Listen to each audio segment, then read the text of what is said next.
Over the years, energy and conservation and things like that have become more and more significant themes for aviation.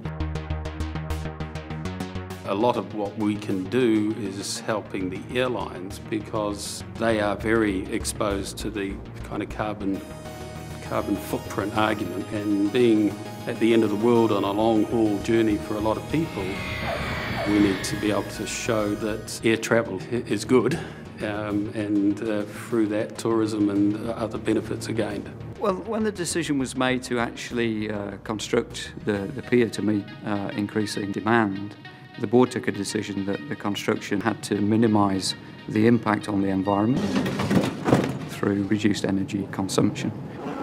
LEED stands for Leadership in Energy and Environmental Design, and it basically sets a standard for the design and construction of a building.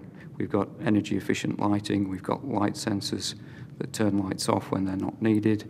We've got 300 square metres of photovoltaic cells on the roof which assist in powering the lights. We've got solar hot water heaters, we've got low flow fittings. It was exciting as well as being nerve-wracking, seeking that LEED accreditation.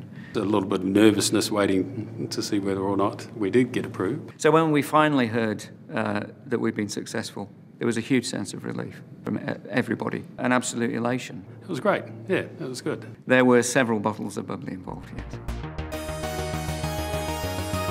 Once the airport had finished the new Pier B, they contacted ECA to look at how they could apply the learnings from that into their older building, Pier A. You can get an incredible amount of information off the ECA business website.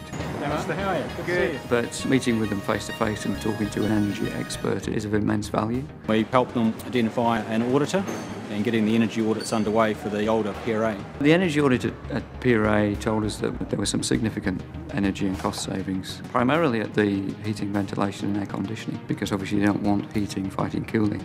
For me, the water savings and associated energy savings were the biggest surprise. Just going around putting in low flow shower heads at a cost of a few $1,000s could save us up to $100,000 a year, which I think surprised everybody. Energy audits are actually really good value. They typically cost between 1% and 5% of the organisation's energy spend. I think we were very surprised actually. I mean, we did anticipate some savings, but for them to be in that order of over 20% with a capex of around about $500,000 with a simple payback of less than 2 years, I think that surprised everyone. Energy efficiency helps in a number of ways. When it comes to looking at district scheme reviews and things like that, for example, if we want to start building our northern runway, and you've really got to have the community support for that.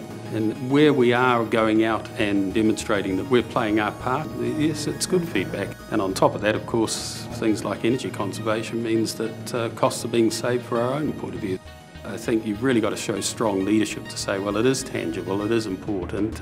I've just come back from Brussels where we've had 2 airport awards for Best Airport in Australia Pacific and Best Airport for Passenger Service. So all of these things help reinforce that the airports are being responsible and they are very conscious about the wider community. The key to the airport's energy management success was that they had a strategy in place. They monitored their energy use.